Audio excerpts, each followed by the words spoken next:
वहीं कनाडा में खालिस्तान समर्थक और भारत विरोधी ट्रूडो की विदाई हो चुकी। अब उनकी जगह लिबरल पार्टी की तरफ से कोई और नेता पीएम बनेगा, जिसमें सबसे ज्यादा चर्चा है इंडियन ओरिजिन की महिला नेता, नाम अनीता आनंद। लेकिन ट्रूडो की विदाई के साथ कनाडा की धरती से खालिस्तानियों की मनमानी भी कम होने वाली। ट्रूडो के जाने के बाद अब कैसे खालिस्तानी और भारत के अपराधी अब एजेंसियों के निशाने पर? क्या अक्टूबर में होने वाले चुनाव में कनाडा में राइट विंग आने वाला है और वामपंथ जाने वाले? राजनीति में कनाडा में चल क्या रहा है और भारत को आने वाले दिनों में क्या फायदा मिलेगा?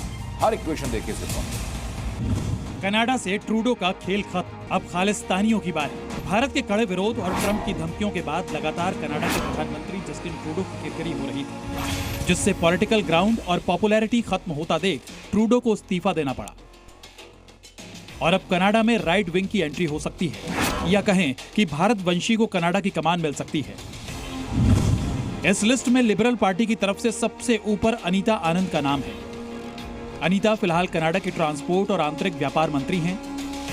इससे पहले वो पब्लिक सर्विस और खरीद मंत्री के साथ ही नेशनल डिफेंस मिनिस्टर समेत कई पद संभाल चुकी हैं। अनीता के अलावा पूर्व डिप्टी पीएम क्रिस्टिया फ्रीलैंड और मौजूदा foreign affairs minister Melanie Joly भी पीएम पद की दावेदार है। अनीता आनंद भी टॉप कंटेंडर्स हैं।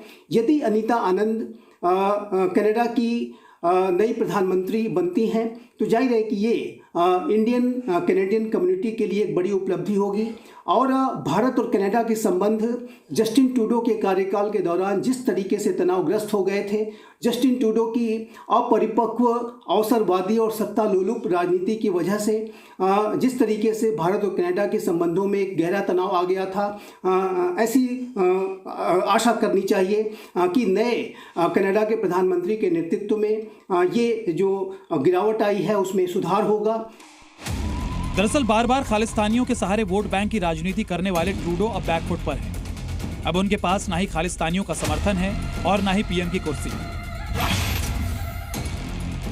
और अब निज्जर मर्डर केस में आरोपियों को बेल मिलने के बाद ट्रूडो की पॉलिटिकल प्रॉब्लम और बढ़ने वाली है। आपको बता दें कि खालिस्तानी हरदीप सिंह निज्जर भारत के टॉप टेररिस्ट लिस्ट में था, जिसकी हत्या के आरोप में 22 साल के करण बरार, 22 साल के कमलप्रीत सिंह, 28 साल के करणप्रीत सिंह और अमनदीप सिंह पर केस चल रहा था। उनको बेल मिल गई है और ये चारों ना ही कस्टडी में हैं और ना ही इनको डिटेन किया गया है। भारत लगातार ग्लोबल लेवल पर ट्रूडो की सियासी चाल को एक्सपोज कर रहा था। ट्रूडो भारत के सहारे अपनी सियासी जमीन बचाना चाह रहे थे, लेकिन उनका खेल ज्यादा दिन चल ना सका। अब उनकी कुर्सी तो जा चुकी है, साथ ही सियासी जमीन बचाना बड़ी चुनौती बन चुकी है, क्योंकि ट्रूडो की पार्टी के पास 338 में से 153 सांसद हैं, जबकि बहुमत के लिए 170 सांसदों की जरूरत होती है। खालिस्तानी समर्थक पार्टी एनडीपी के सपोर्ट वापस लेने के बाद ट्रूडो ने क्यूबेक पार्टी के सपोर्ट से सरकार बचाई, जबकि कंजर्वेटिव पार्टी के पास 120 सांसद हैं। जस्टिन ट्रूडो के द्वारा विदेश नीति के संदर्भ में और विशेष रूप से भारत के संदर्भ में जो संबंधों को बिगाड़ने के लिए के संदर्भ में भारी गलतियां की गई, उन सभी का जो प्रभाव है वो जस्टिन ट्रूडो की अपनी इमेज पर तो नकारात्मक रूप से पड़ा ही पड़ा। इससे जो लिबरल पार्टी की भी छवि गंभीर तरीके से प्रभावित हुई। इसी वजह से इस बात की प्रबल संभावना दिखाई देती है कि आने वाले कनाडा के चुनाव में लिबरल पार्टी की भारी हार हो सकती है। अमेरिका और यूएई के बाद कनाडा भारत के कई मोस्ट वांटेड का ठिकाना है। भारत के कई भगोड़े अपराधी कनाडा में छिपे हुए हैं। ट्रूडो की विदाई के बाद एजेंसीज को कनाडा से अपराधियों को डिपोर्ट करना और आसान हो जाएगा, जिसके लिए ब्लूप्रिंट भी तैयार हो चुका है। जल्द ही इस पर एक्शन शुरू होगा। डिफरेंट कंट्रीज के साथ डिफरेंट एग्रीमेंट्स होते हैं। एग्रीमेंट सेम होता है डिपोर्टेशन का, यानी कि कोई क्राइम करके अगर भारत से बाहर चला गया तो उसको हम एविडेंस प्रोड्यूस करेंगे तो उसको डिपोर्ट कर देंगे।